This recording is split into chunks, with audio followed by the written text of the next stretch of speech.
Senhor presidente, senhores deputados, primeiro quero fazer aqui um convite aos deputados e às deputadas que, porventura, estiverem no final da tarde aqui na Assembleia Legislativa. Nós sabemos que hoje, com a sessão de manhã, isso ficará mais difícil, porque todos têm outros compromissos, mas nós faremos, professor Tecílio, a pedido dos sindicatos ligados à Petrobras e também à empresa que hoje novamente estatizada, mas que está para ser vendida, que é a empresa que produz fertilizantes no Brasil.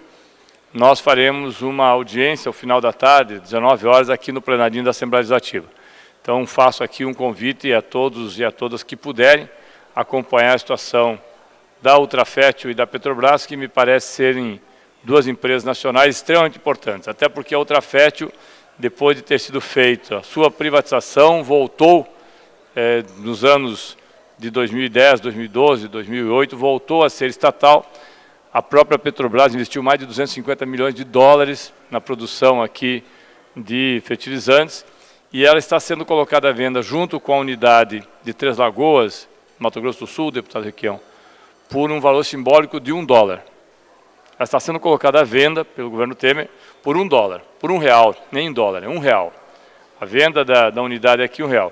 Lembrando que o Brasil importa 70% de todos os nitrogenados e que esta usina construída no Mato Grosso, que está com 85% já de toda a sua construção praticamente concluída, ela foi interrompida, e eu falava isso ao deputado Romanelli tempos atrás, ela foi interrompida, a unidade de Três Lagoas, há 4 anos atrás, 3 anos e pouco, quando começou a Operação Lava Jato. Porque quem estava fazendo a construção era uma das, não sei se era o Odebrecht, mas uma das grandes empreiteiras do Brasil, que ficou inviabilizada do ponto de vista de conseguir novos financiamentos. Por isso mesmo, a usina de Três Lagoas, que responderia por 60% dos novos fertilizantes nitrogenados no Brasil, ficou inviabilizada, há 3 anos está sendo, praticamente está se degradando com o tempo, e também será colocada à venda por um valor quase simbólico. Infelizmente, sei que não é essa a intenção, mas o efeito cascata da quebra das grandes empreiteiras no Brasil está aparecendo agora e aparecerá nos próximos anos. Uma empresa que vale, no mínimo, 500 milhões de dólares, será colocada à venda por R$1, que é o valor simbólico. Então é importante que nós façamos esse debate e que esse debate possa nos trazer, talvez, algumas alternativas a estas decisões tomadas a nível do governo federal, com o intuito, segundo os próprios administradores, de capitalizar a Petrobras e de fazer com que ela seja, ou esteja, com parte do seu patrimônio desimobilizado. Mas o que me traz aqui, senhor presidente e senhores deputados, é um outro assunto. E eu gostaria de pedir, inclusive, ao deputado Romanelli, que é líder do governo, que na segunda-feira, deputado Romanelli, nós devemos fazer um pedido de informações aqui na Assembleia, porque o senhor sabe, aqui os senhores deputados sabem, o deputado Rasca acompanhou bastante a situação. Nós tivemos aqui no Brasil, e durante um período do governo Fernando Henrique, a construção das termoelétricas. Um período antes e um período durante Fernando Henrique, e depois também as termoelétricas. E no governo Lerner, havia a proposta de 2 termoelétricas. Uma de porte médio, que foi construída, que é o EGA, Usina Elétrica a Gás de Araucária, que trazia o famoso Gasbol, o gás da Bolívia, que depois se disse ser incompatível com a usina, e que na verdade não era, entrou em funcionamento. Ela é uma usina alternativa, para produzir energia alternativamente. Não é uma usina que produz todo o tempo, até porque o gás é mais caro que a energia gerada por hidrelétricas. Uma segunda usina seria construída, me parece que na faixa de 650 megawatts, acabou não sendo construída, está ainda no papel, mas não foi construída. Ambas pertencem à que está construída, e a próxima pertencem à Copel. Ontem o deputado Nereu falou aqui a respeito da Copel e fez alguns questionamentos. E por uma dessas situações que às vezes acontecem por coincidência, no final do dia as pessoas me procuraram sobre a questão do EGA. A usina elétrica a gás de Araucária já deveria estar produzindo e despachando energia elétrica. E não está. E aí nós vamos saber por que não está, deputado Nereu. porque não, a informação que eu tenho, e por isso farei um pedido formal na segunda-feira para que nos esclareçam. Porque não tem, deputado Luessen, caixa para comprar gás. A usina elétrica, gás da Araucária, não tem caixa, não tem dinheiro para comprar gás da Petrobras, que é quem fornece o gás, até porque é sócia também, junto com a Copel, desse empreendimento. E por que não tem dinheiro? Porque fez todo o seu investimento, volto a dizer, essa é uma informação que chegou até mim e que eu vou buscar, através de um pedido formal, esclarecê-la na segunda-feira. Porque, segundo a informação, fez todo o seu investimento em um fundo imobiliário e este fundo imobiliário micou, ou seja, esse fundo imobiliário quebrou. Este fundo imobiliário que recebeu dezenas ou centenas de milhões de reais de investimentos, deputado Luessen, da usina elétrica gás de Araucária, simplesmente não deu resultado nenhum. A pergunta que eu faço é, primeiro, a GT, Copel, não deveria estar fazendo auditoria permanente dentro da EGA? A GT é a geração e transmissão. Não deveria estar fazendo auditoria permanente? Se faz auditoria permanente, como que não percebe o investimento que está sendo feito e há tempo de corrigir quando esse investimento começa a dar sinais evidentes que é um mico? Segundo, quem autorizou esse investimento? A diretoria, até onde nós sabemos, foi afastada. Há uma intervenção na usina elétrica gás de Araucária. Há uma intervenção. Aí, novamente, a pergunta. Esta intervenção que está sendo feita, esta auditoria que está sendo feita, está sendo acompanhada pelo Tribunal de Contas? O Tribunal de Contas tem, e obviamente o Tribunal de Contas tem todas as qualificações, senhor presidente, até porque tem tido gastos equivalentes à Assembleia Legislativa. Os gastos da Assembleia, se os senhores pegaram o orçamento, e os gastos do Tribunal de Contas hoje são exatamente, não os mesmos, mas exatamente próximos em percentuais. E a pergunta é, o Tribunal de Contas não acompanha, não tem uma inspetoria exclusiva só para acompanhar Sanepar, Copel?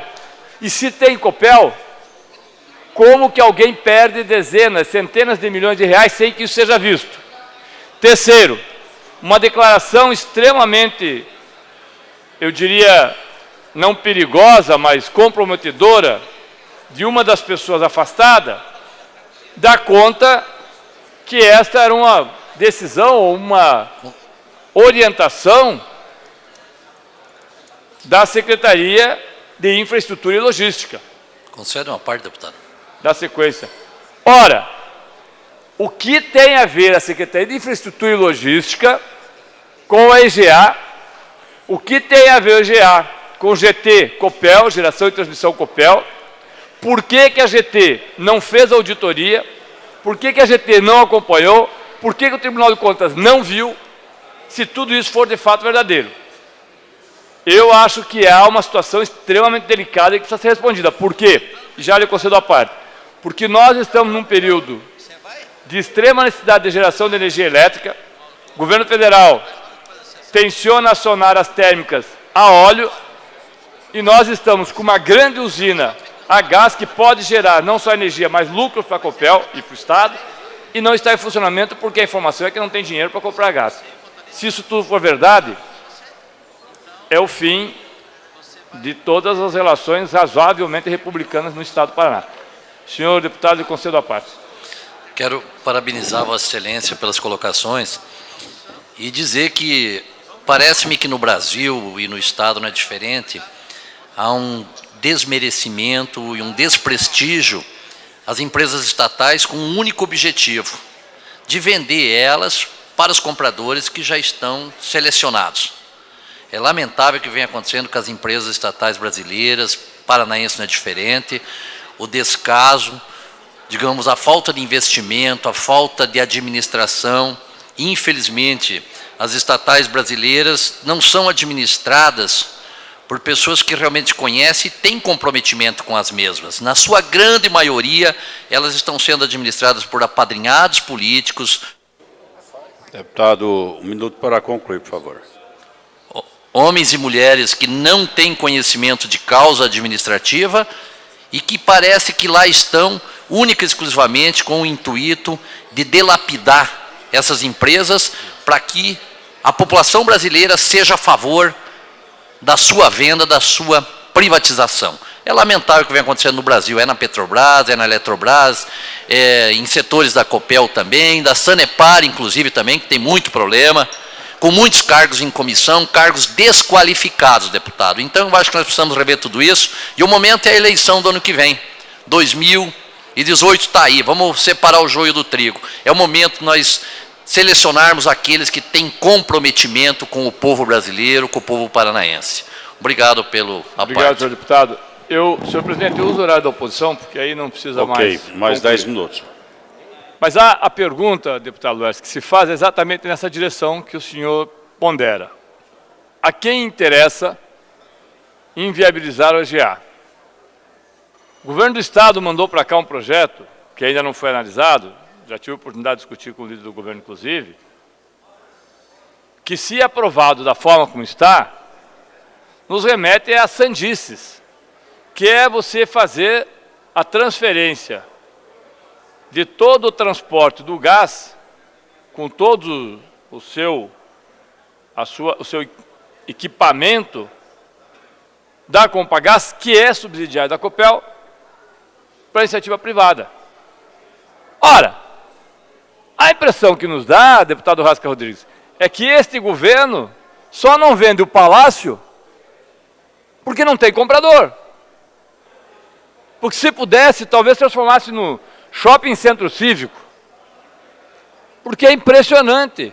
Um dia é a redução aventada do PSS, outro dia é a diminuição de hora de atividade, na outra ponta você tem a história de começar a construir, e eu falei isso ao deputado Pacheco ontem, os tais containers, shelters, dentro das unidades de custódia, e não as penitenciárias, como havia sido dito, que nós sabemos que há uma diferença imensa entre você ter um preso custodiado por 30 dias e um preso que deveria ser custodiado cumprindo pena por 2, 3 anos dentro do shelter. Quem não conhece, que vá lá em Piraquara. Vossa Excelência já foi, conhece, porque é, inclusive, da área. Quantos conhecem o que significa aquilo? Muito pouca gente. Aquilo que era para ser para 400 presos, hoje tem 1.200. Se você for lá hoje, você vai ver o que foi feito. Um puxadão, não é um puxadinho. Mas quem controla lá? Eu vi na última rebelião, só fazendo um parênteses aqui em Cascavel, inclusive declarações das nossas autoridades dizendo que não é o crime organizado. Bom, se as nossas autoridades não sabem que o PCC tem controle da casa de custódia, da PEP e de outras penitenciárias, eu acho que alguma coisa está esquisita. Porque se for lá, procura lá qualquer pessoa e pergunta o que significa batizado, o que significa fazer com que tenham as tais sintonias. Pergunta. Então é um absurdo o que o Estado está fazendo. Todos os dias, o deputado Nereu ontem levantou, todos os dias nós temos repasse, com a autorização dessa casa, obviamente, de bens do Estado para as prefeituras. Todos os dias nós temos notícias do Estado se desfazendo de parte do seu patrimônio. Ah, é a crise? A crise, para muitos, é uma grande oportunidade. E talvez esta crise não esteja sendo nada mais, nada menos que uma grande oportunidade para alguns.